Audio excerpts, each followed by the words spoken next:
మాటకు మాట జవాబు చెప్పడమే ప్రస్తుతం నడుస్తున్న రాజకీయ ట్రెండ్. ప్రత్యర్థులు ఒకటంటే దానికి 10 మాటలు కలిపి ఇచ్చి పడేయడమే నయా పాలిటిక్స్. అయితే AP deputy CM Pawan Kalyan మాత్రం కొత్త రాజకీయానికి తెరతీస్తున్నారు. తన మౌనంతోనే ప్రత్యర్థులకు చుక్కలు చూపిస్తున్నారు. ఎన్నికలకు ముందు తన స్పీచ్లతో సభలు దద్దరిల్లేలా చేసిన పవన్ ఇప్పుడు తన సైలెన్స్తో రాజకీయ వ్యూహాలను రచిస్తున్నారట. ఇంతకు పవన్ కళ్యాణ్ మౌనం వెనుక కారణం వ్యూహమేనా? అన్ని సమయాల్లో మౌనం అక్కడికి వస్తుందా? Let us watch the story.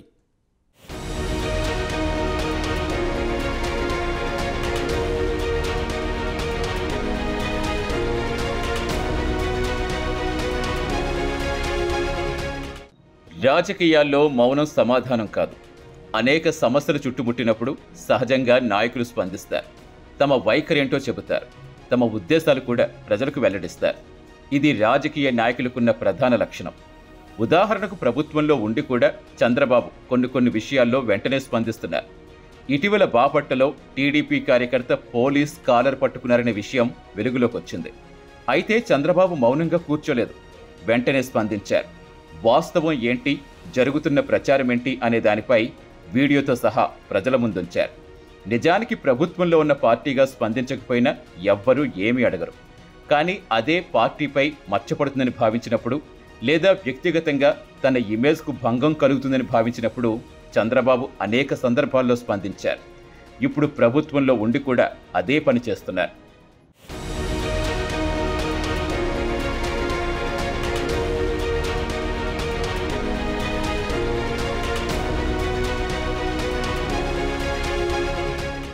అయితే ఇలాంటి విషయాల్లో జనసేన అధినేత పవన్ కళ్యాణ్ మాత్రం మౌనంగా ఉంటున్నారు. ఎక్కడా స్పందించడం లేదు. ఇటీవల కాలంలో 2 ముఖ్యమైన విషయాలు తెర మీదకు వచ్చాయి. ఈ 2 విషయాలు పార్టీ పరంగా, అదేవిధంగా వ్యక్తిగతంగా కూడా పవన్పై విమర్శలు వచ్చేందుకు అవకాశం కల్పించాయి. వాస్తవానికి ఆ 2 సమస్యలు తెర మీదకు వచ్చినప్పుడు పవన్ వ్యక్తిగతంగా కానీ, సోషల్ మీడియా ద్వారా కానీ స్పందిస్తారని ఆ పార్టీ నాయకులు భావించారు. కానీ పవన్ మాత్రం స్పందించలేదు. చాలా వ్యూహాత్మకంగా మౌనం పాటించారు. దీంతో ఆయన ఉద్దేశం ఏంటి అనేది రాజకీయ వర్గాల్లోనూ సోషల్ మీడియాలోనూ చర్చగా మారింది.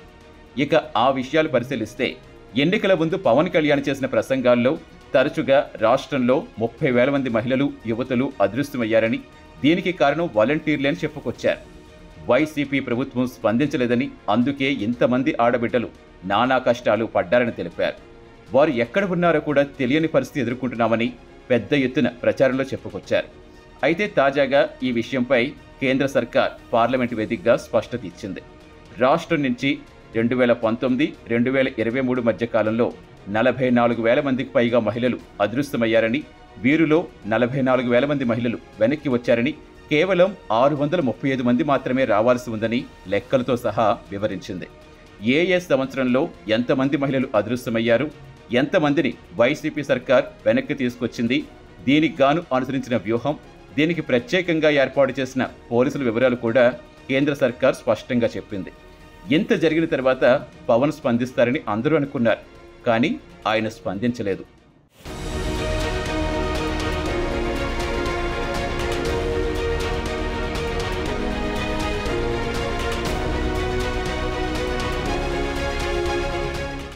ఇక రెండో విషయం, రాష్ట్ర వ్యాప్తంగా జరుగుతున్న రాజకీయ వివాదాలు, హత్యలు, దాడులు వంటి అంశాలు.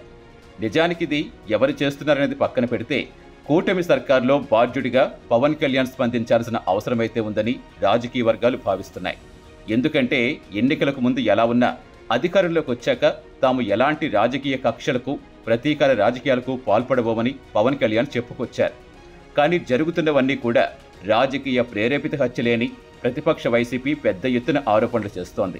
ఢిల్లీలో ధర్నా కూడా చేసింది. మరి ఇంత జరిగినా పవన్ కళ్యాణ్ మౌనంగా ఉండడంపై రకరకాల ఊహాగానాలు వినిపిస్తున్నాయి. అసలు రాష్ట్రంలో ఏమీ జరగలేదన్నట్టుగా ఆయన భావిస్తున్నారా, లేక ఎందుకు స్పందించాలి అని అనుకుంటున్నారా అనేది ఆసక్తిగా మారింది. ఈ పరిణామాలతో పవన్ వ్యవహరిస్తున్న తీరు రాజకీయ వర్గాల్లో చర్చనీయాంశంగా మారింది.